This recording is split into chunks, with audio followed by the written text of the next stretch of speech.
우리 삶의 여정 속에서 때로는 방향을 잃거나 혹은 어떻게 살아야 할지 고민될 때 우리에게 좋은 신앙의 본보기가 있다면 그 사람을 통해 우리가 조언을 얻고 또 도움을 받을 수 있다고 믿습니다. 신앙의 길, 항상 우리에게 신앙의 좋은 본보기를 앞에 두고 그런 분들을 본받아 갈 수 있었으면 좋겠습니다.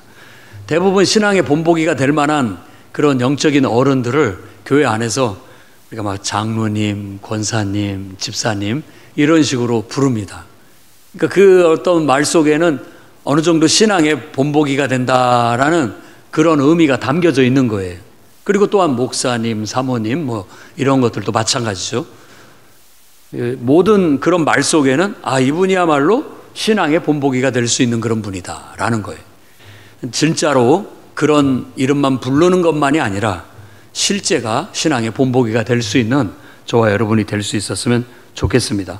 오늘 우리가 읽은 2장 말씀에 시므온과 안나가 바로 그런 사람이었습니다. 너무나 귀한 신앙의 본보기가 될 수 있는 그런 두 사람을 소개해 주고 있습니다.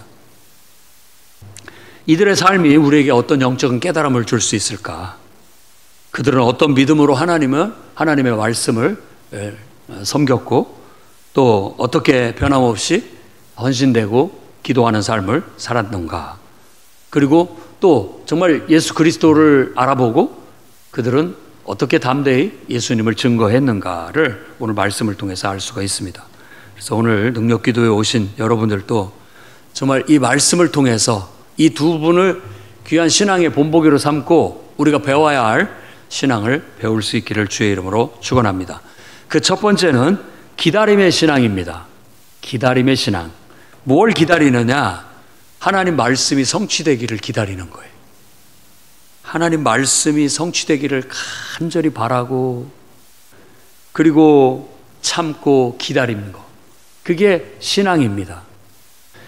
25절 말씀에 시므온이라는 사람이 의롭고 경건한 사람이다라고 그렇게 소개하고 있고 그는 이스라엘의 위로를 기다리는 사람이다라고 말합니다.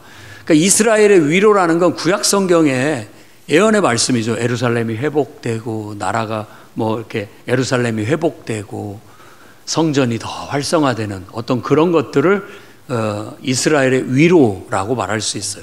그러니까 포로기 때는 포로로 귀환해서 성전을 건축하고 성을 다시 쌓고 이스라엘이 신앙 공동체로서 다시 서는 것. 그러니까 이 이스라엘의 위로를 기다린다라는 말은 하나님의 나라가 안정적으로 다시 바로 서는 것. 오늘 우리도 신앙의 귀감이 될 만한 사람들은 다 그 마음속에 자신의 일신의 일신의 잘 되고 잘 먹고 잘 사는 거, 자기 일이 잘 되고 복을 받고 물질이 축복받고 자녀들 잘 되고 잘 사는 것도 좋지만 그것만이 아니라 이 가슴 속에 뭐가 있느냐? 하나님 나라가 잘 되기를 바라는 간절한 염원이 담겨 있는 거예요. 우리가 실질적으로 봤을 때 우리가 몸담고 있는 또 속해 있는 주님의 몸된 교회가 은혜 가운데 건강하게 정말 안정적으로 축복되게 주님의 사역을 잘 감당하면서 활성화되기를 바라는 마음. 그게 바로 이스라엘의 위로를 기다리는 마음이에요. 우리 마음속에도 그런 간절함이 있기를 바랍니다. 저와 여러분 마음속에도 정말 이분들의 신앙을 본받는다면 나 하나 잘 먹고 잘 사는 것이 아니라 교회가 잘 되기를 늘 간절히 바라는 마음.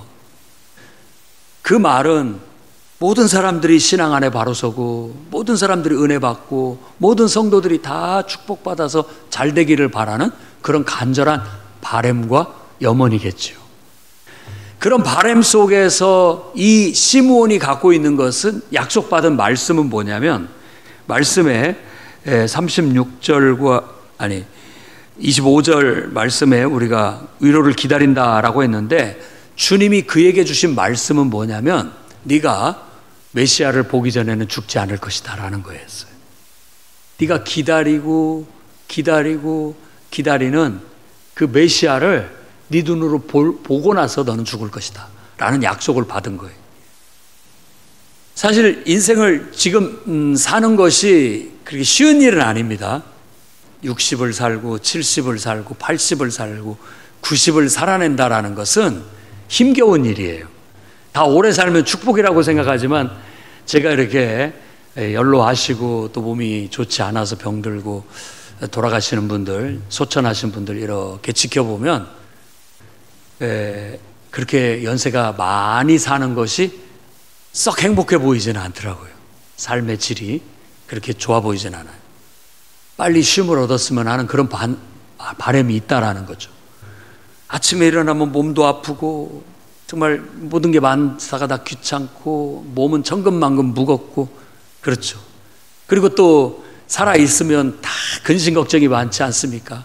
먹고 사는 걱정, 돈 걱정, 자녀들 걱정, 아무튼 뭐 별의별 걱정들이 다 우리를 짓누르고 또 좋은 일들만 전해지면 좋겠지만 속상한 얘기들, 마음 아픈 얘기들, 기분 상하는 일들이 막 닥쳐오죠. 인생이 쉽지 않아요.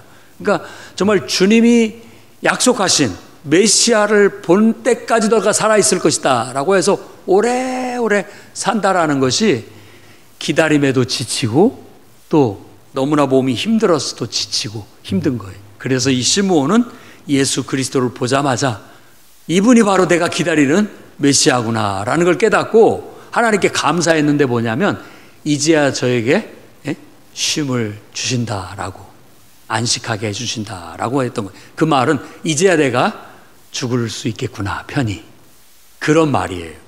그래서 이번에도 우리 강 권사님의 그리고 또 집사님이신 남편을 이제 천국으로 환송 예배를 드렸습니다. 그런데 제가 이렇게 보면 그분이 복돼요. 돌아가신 분이. 살아있는 우리보다.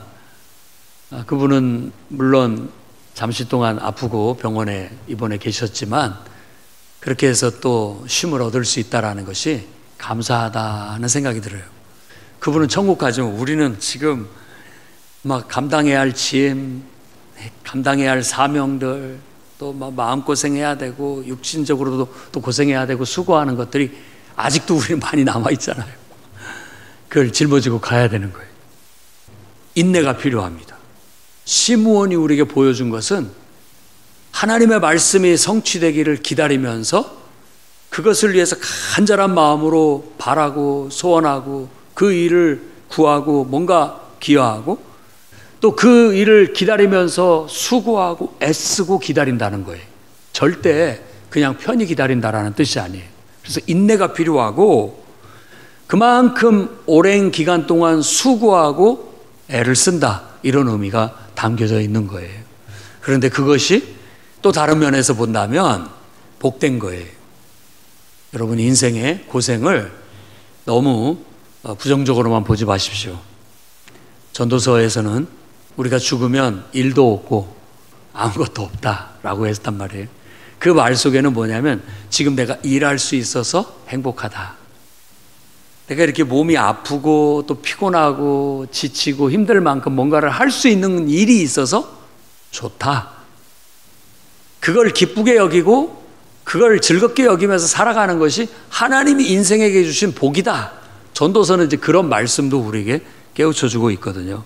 그러니까 이 기다림의 신앙이라는 건 그냥 기다리는 것이 아니라 하나님 말씀이 성취되기 위해서 고생도 하고 수고도 하고 그러면서 또 인내하고 견디고 해야 이 말씀이 성취되는 걸 보게 돼요. 말씀이 성취되는 걸 볼 때 비로소 우리에겐 안식, 쉼이 있는 거예요. 예수님께서도 제자들이 먹을 것을 사러 갔다가 와서 먹을 걸 드시라고 말했습니다. 사마리아 우물가에서 그 먹을 걸 갖다 줬을 때 괜찮다. 나는 내 먹을 양식이 따로 있다 라고 말씀하신 거예요. 제자들이 누가 먹을 걸 갖다 드렸나? 라고 했지만 요한복음에서 기록하고 있는 건 뭐냐면 하나님의 일은 영혼을 구원하고 복음을 전하는 주의 일, 그 일을 하는 것이 자기에게는 마음의 흡족함을 줄 수 있는, 영육을 흡족하게 할 수 있는 영의 양식이 된다라고 말씀한 거예요. 여러분이 마음이 답답하고 또 메마르고 갈급하고 목마르고 하는 이유가 세상에 돈을 적게 벌어서도 아니고 세상에서 내가 뭔가 꿈을 많이 이루지 못해서도 아니고 어쩌면 우리가 하나님의 일을 하지 않아서 있을 수도 있습니다. 하나님의 일을 하면서 그 속에서 성취감을 맛보는 거예요. 그래도 뭔가를 했다. 뭔가를 해냈다. 한 영혼을 내가 오늘 또 말씀으로 가르쳤다. 한 영혼을 내가 복음을 전했다. 한 영혼을 내가 예수께로 이끌었다. 교회로 이끌었다. 그 영혼을 위해서 내가 눈물로 기도했고 그 영혼이 회개할 수 있도록 내가 인도해 줬다. 내가 말씀을 가르쳤다. 뭔가 하는 것이 우리 영혼의 양식이 돼서 기쁨을 얻게 되는 거예요. 분명히 그건 육신적으로 수고하는 거고 피곤한 일이고 또 인내가 필요한 그런 일이지만 그것 자체가 우리가 얻을 수 있는 영의 양식도 된다라는 걸 알 수 있습니다. 시므온은 오랜 세월을 아마 이 하나님의 말씀이 성취되기를 기다리면서 인내하며 살아왔다고 볼 수가 있겠습니다. 여러분이나 저나 그런 신앙을 본받기를 바랍니다. 또 한 사람 안나를 보십시오. 36절과 37절 말씀에 보면 안나라는 사람은 선지자로서 7살 결혼한 지 7년 만에 남편 죽고 과부가 되어서 84세까지 살았다고. 지금 84세가 됐다라고 얘기합니다. 그러면 제가 그냥 계산하기 쉽게 23살에 결혼해서 7년을 살았어요. 그럼 30살이 되는 거죠. 30살부터 과부가 돼갖고 84세가 됐으면 몇 년입니까? 50년이 지났잖아요. 평생 동안을 그는 성전을 떠나지 않고 성전에서 봉사하고 성전을 떠나지 않고 그곳에 수시로 금식하고 성전을 떠나지 않고 매일같이 기도하는 삶을 살았다라고 그렇게 얘기합니다. 이런 삶을 옛날에 했던 사람이 나실인이라고 하는 제도거든요. 그러니까 일반 성도의 제사장들도 아니에요. 레위지파도 아니에요. 그런데 나는 일평생 성전에서 봉사하고 섬기면서 살겠습니다 라고 헌신한 사람들을 우리가 나실인이라고 합니다. 근데 이분은 선지자예요. 선지자로서 하나님의 계시를 받는 그런 사람이었고 하나님의 뜻과 하나님의 말씀을 들을 줄 아는 그런 사람이었다라고 말하고 있습니다. 그가 예수 그리스도를 보고 하나님께 감사하고 이제야말로 우리를 속량하실 날이 왔구나. 우리를 속량하실 날이 왔구나 하고 찬양하면서 많은 사람한테 예수 그리스도에 대해서 증언했다라고 그렇게 말하고 있습니다. 우리도 하나님의 약속의 말씀을 붙잡고 또 하나님 앞에 인내하면서 정말 주님의 말씀이 성취되기를 간절히 바라는 마음과 수고하고 애쓰는 마음으로 헌신하고 봉사하고 기도하면서 기다릴 줄 아는 신앙이 될 수 있기를 주의 이름으로 축원합니다. 로마서 8장 25절에 만일 우리가 보지 못하는 것을 바라면 참음으로 기다릴지니라. 참고 기다릴 줄 알아야 된다라는 거예요. 당장 안 되더라도 욕심 부리지 마십시오.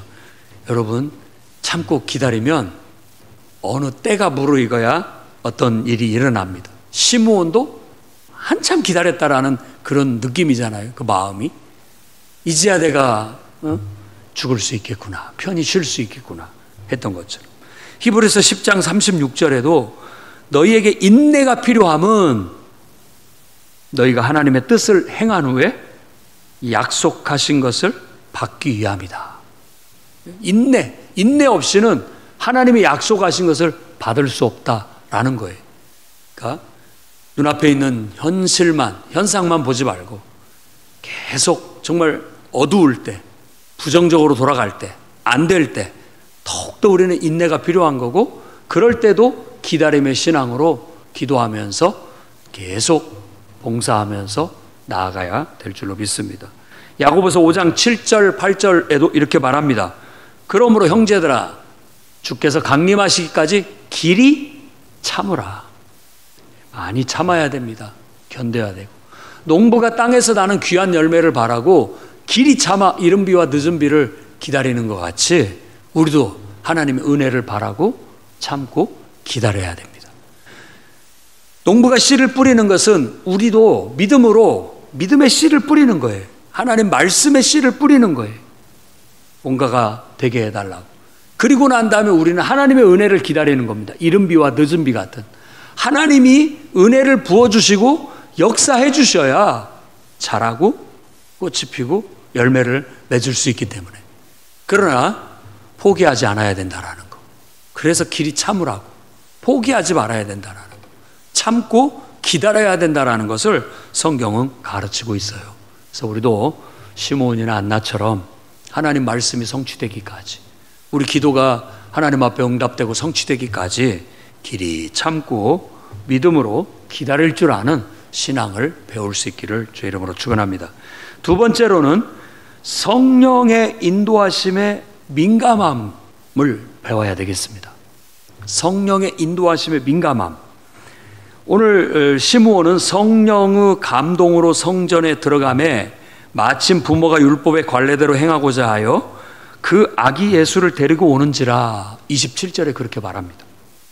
성령의 감동을 받고 그가 행동하고 있다는 걸 말해주고 있어요. 그리고 성령의 감동으로 성전에 들어갔을 뿐만 아니라 그가 성령이 충만해서 아기 예수를 알아볼 수 있었다라는 거, 메시아를 알아볼 수 있었다라는 걸 기억해야 됩니다. 우리가 그냥 평범하게 그냥 인간적인 세상 사람과 같은 그런 영성을 가지고는 하나님을 알아볼 수도 없고 하나님 나라를 경험할 수도 없습니다. 그렇기 때문에 우리는 우리 영혼을 깨워내야 돼요. 우리 영혼을 깨워내려면 말씀에 마음을 열고 관심을 가지고 들어가야 되고, 기도 속에 마음을 열고 나아가야 되고 들어가야 되고, 찬양 속에 마음을 열고 하나님의 임재 속에 들어가야 됩니다.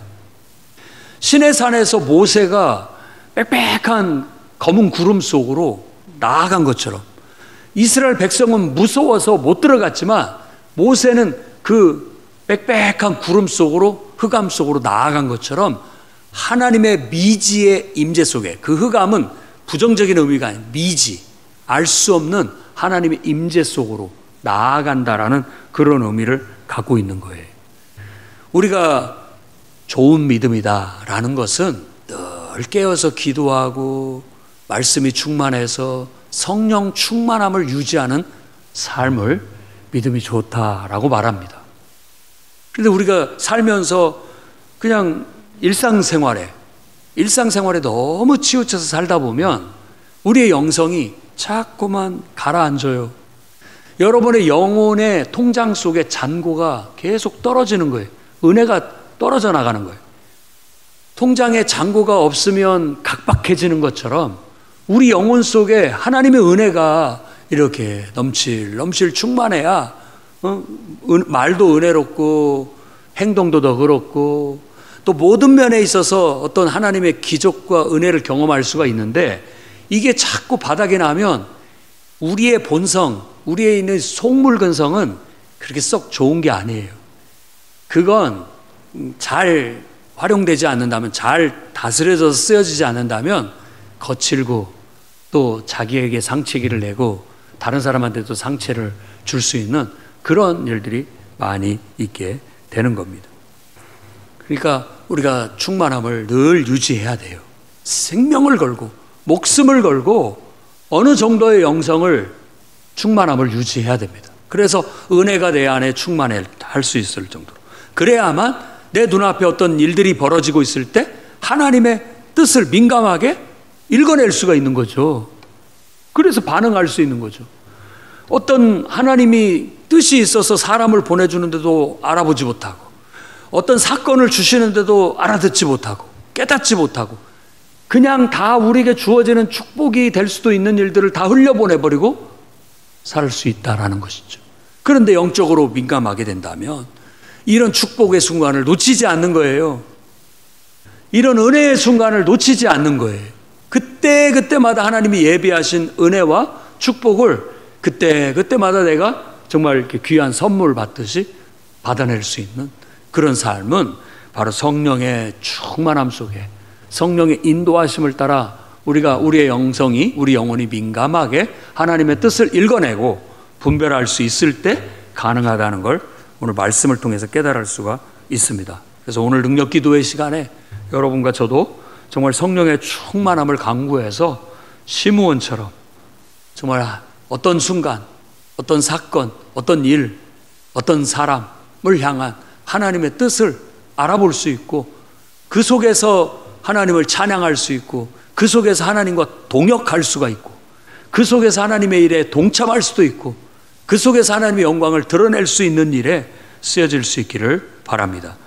요한복음 16장 13절 말씀에 그러나 진리의 영이 오시면 그가 너희를 모든 진리 가운데로 인도하시리니 그가 스스로 말하지 않고 오직 들은 것을 말하며 장래일을 너희에게 알리시리라. 아멘.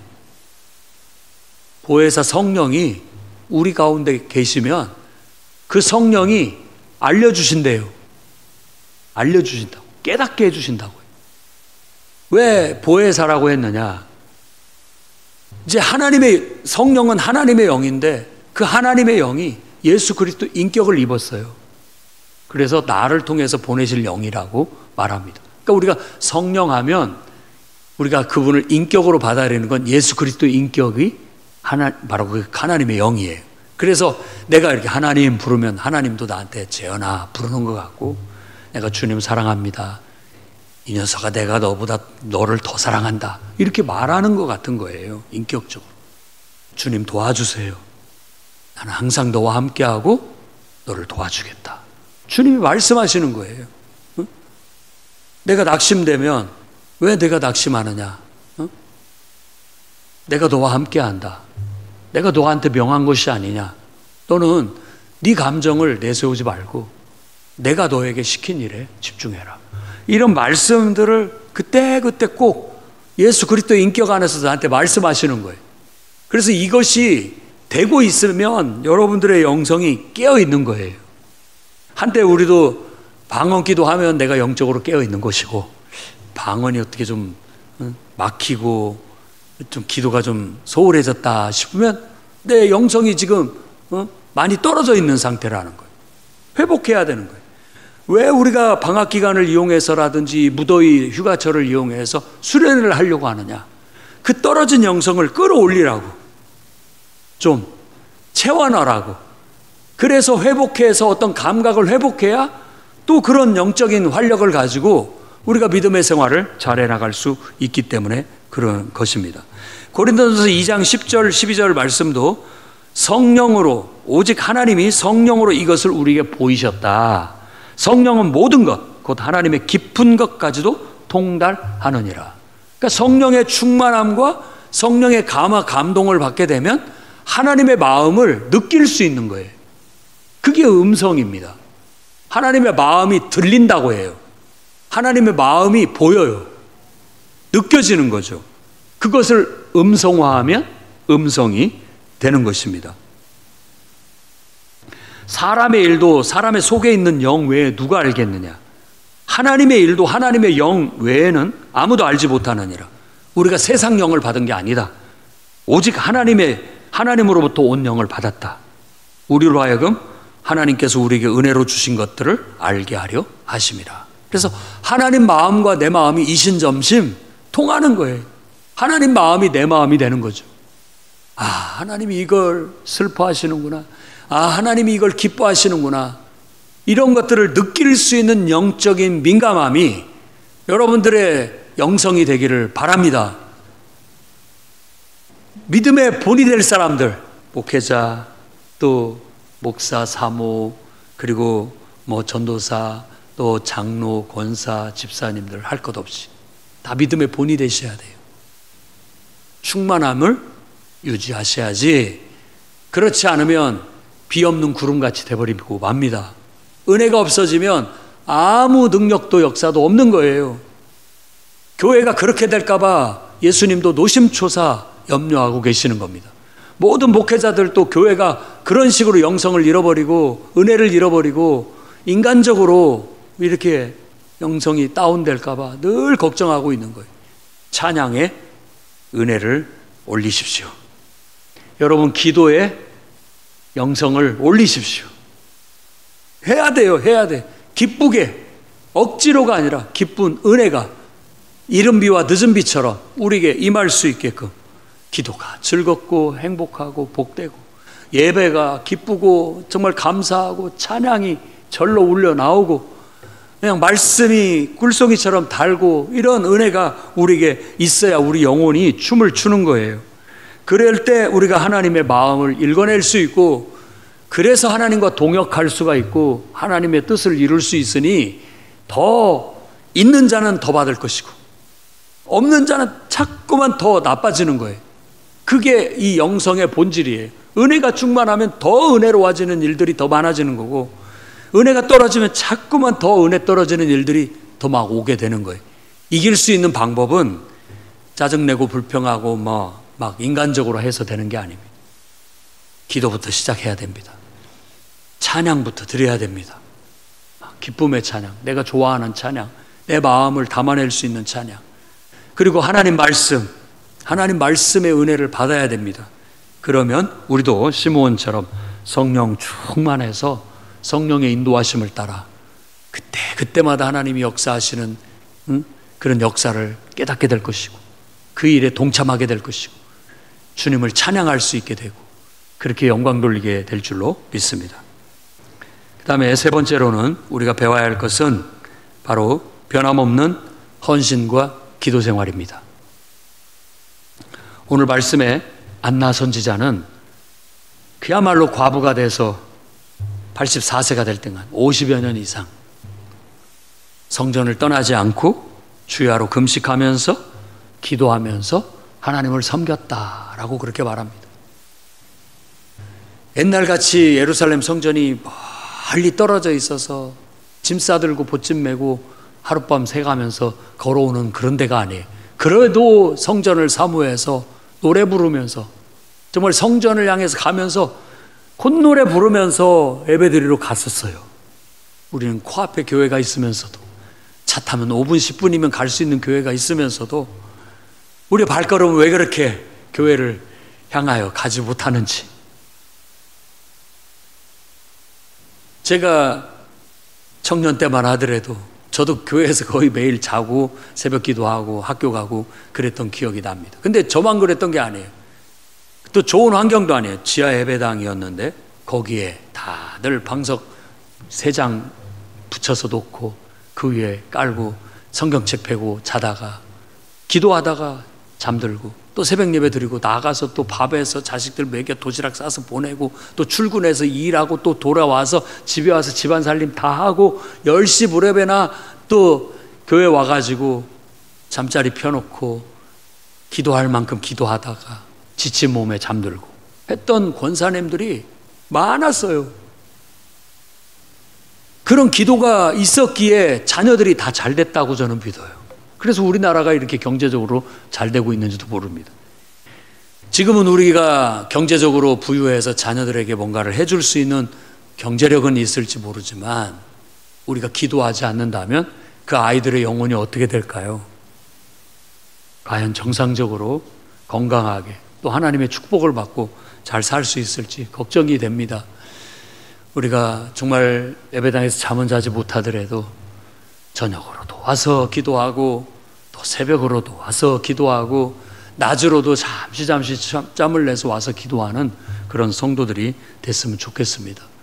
또 다들 바쁘게 사는 거 압니다. 요즘은 맞벌이 안 하고야 어떻게 이 문명 생활을 유지해 나갈 수가 있겠습니까? 그러다 보니까 맞벌이 해야 되죠. 시간이 없어요. 그런다고 해서 우리가 기도를 안 하면 되겠는가? 안 하면 되겠는가?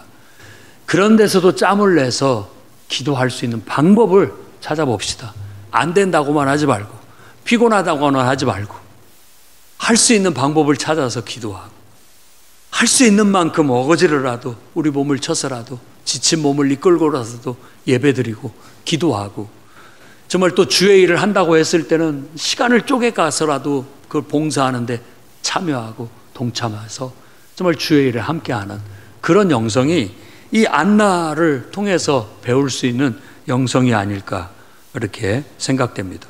그래서 안나의 삶은 정말 평생을 변함없이 지속적으로 끊임없이 헌신하고 봉사했다는 것. 그리고 기도했다라는 것. 여기에 핵심이 있다고 볼 수 있겠습니다.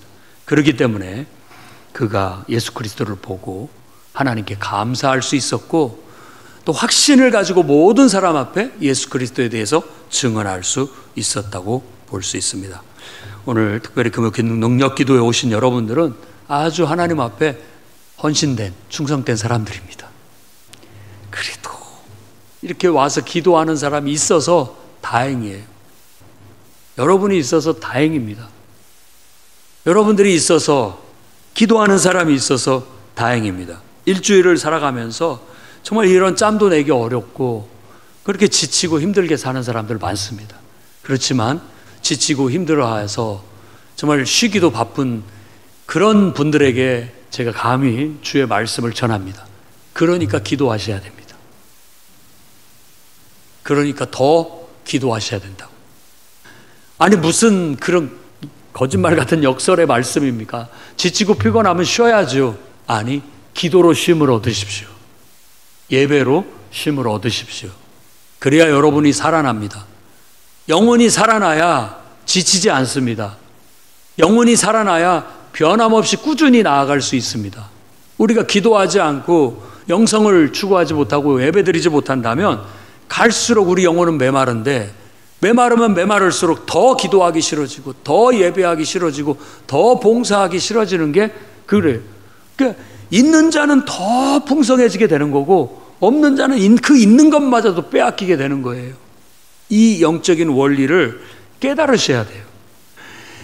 한번 해보십시오. 말씀에 순종해서 해보십시오.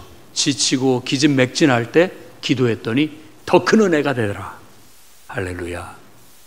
그러면 우리도 믿음의 본이 될 수 있는 거예요. 안나나 시므온처럼 믿음의 좋은 본보기가 되는 거예요. 아우, 저렇게 힘든데도 와서 기도하는구나. 저렇게 시간 없이 쫓겨 사는데도 저런데도 예배를 드리는구나. 이게 얼마나 놀라운 은혜고 축복입니까? 하나님께서도 똑같이 그렇게 보시는 거예요. 네가 그렇게 나를 사랑하는지 내가 알았다. 아브라함에게 말씀하신 것처럼 독자 이삭을 내리치려고 했을 때 이제야 네가 나를 그렇게 사랑하는 줄 알겠다 라고 하시면서 축복해 주신 것처럼 우리는 그저 뭐 내가 할 것 다 하고 남는 시간 뭐 어떻게 기도하고 예배 드리려고 하는, 아닙니다. 성경의 가르침은 가장 좋은 것을 하나님께 드리는 거예요. 그래서 첫 열매를 드리라고 말하는 거예요. 그것은 순수하고 가장 좋은 것, 손때 묻지 않은 그야말로 거룩한 걸 하나님께 드리는 것에 그 정성을 하나님 받으시는 거예요. 우리 자신을 하나님 앞에 산 제사로 드리는 거, 바로 그것도 마찬가지입니다. 하나님 앞에 정말 할 수 없을 때 해보시기 바랍니다. 불가능하다고 느껴질 때 해보시기 바랍니다. 그때 기적이 나타나고 그때 하늘의 문이 열리고 은혜가 임하게 되고 정말 여러분들이 안나와 시므온처럼 축복을 받게 될 줄로 믿습니다. 데살로니가서 5장 17절은 쉬지 말고 기도해라. 그냥 생각날 때마다 여러분 기도로 모든 염려 근심을 바꾸십시오. 염려를 기도로 하십시오. 여러분의 생각을 기도로 바꾸십시오. 로마서 12장 12절 말씀, 소망 중에 즐거워하며 환난 중에 참으며 기도에 항상 힘쓰며. 누가복음 18장 1절 말씀에도 항상 기도하고 낙심하지 말아야 할 것을 비유로 말씀하는 거 여러분 잘 아시죠? 불의한 재판관과 힘없는 과부의 이야기. 정말 우리는 기도하고 낙심하지 말아야 되겠습니다. 그러면 안나처럼 응답받게 되고 또 하나님의 영광을 드러내게 돼서 성경에 그의 이름이 기록되게 되고 하나님께 쓰임받는 인생이 될 수 있을 것입니다. 오늘 저는 예수님의 탄생에 맞춰 그를 알아봤던 시므온과 안나라는 너무나 귀한 신앙의 본보기 두 사람을 여러분에게 소개했습니다. 그들이 정말 인내하며 하나님 말씀이 성취되기까지 수고하고 애쓰며 기다렸던 그 신앙을 본받읍시다. 그리고 늘 성령 충만했기에 그 영적인 민감함이 예수 그리스도를 알아볼 수 있었던 것처럼 우리도 성령 충만함을 유지하고 영적인 민감함을 갖고 하나님 뜻을 분별하며 주님과 동역하고 동행할 수 있기를 바랍니다. 또한 우리가 하나님 앞에 정말 변함없이 꾸준히 기도하고 꾸준히 헌신하고 봉사하는 삶이 쪼들리고 바쁘고 피곤하고 지칠 때일수록 더욱더 힘쓰므로 여러분들이 신앙의 귀한 본보기가 되는 그런 일꾼들이 되시기를 주의 이름으로 축원합니다. 기도하겠습니다. 거룩하신 주님, 금요등록 기도에 저희들을 불러주시니 감사드립니다. 시므온과 안나의 신앙의 본보기를 통해 우리 믿음을 돌아보게 하심을 감사드립니다. 주님, 저희에게도 하나님 말씀이 성취되기까지 인내하며 수고하며 기다릴 줄 아는 신앙을 갖게 해 주시옵소서. 주님, 성령의 충만함을 잃지 않고 영적으로 늘 깨어 있어서 주님이 일하시는 걸 깨닫게 하시고 주님의 역사를 알아보고 주님의 일에 동참할 수 있는 주님의 일꾼들이 다 되게 해 주시옵소서. 언제나 변함없이 일평생 지치고 피곤하고 할 수 없을 때, 그때 주님 앞에 봉사하고 그럴 때도 변함없이 주님을 위해서 섬기며 기도하며 나아갈 줄 아는 신앙의 본보기들이 다 될 수 있도록 이 시간 역사에 주시옵소서. 예수님 이름으로 기도드립니다.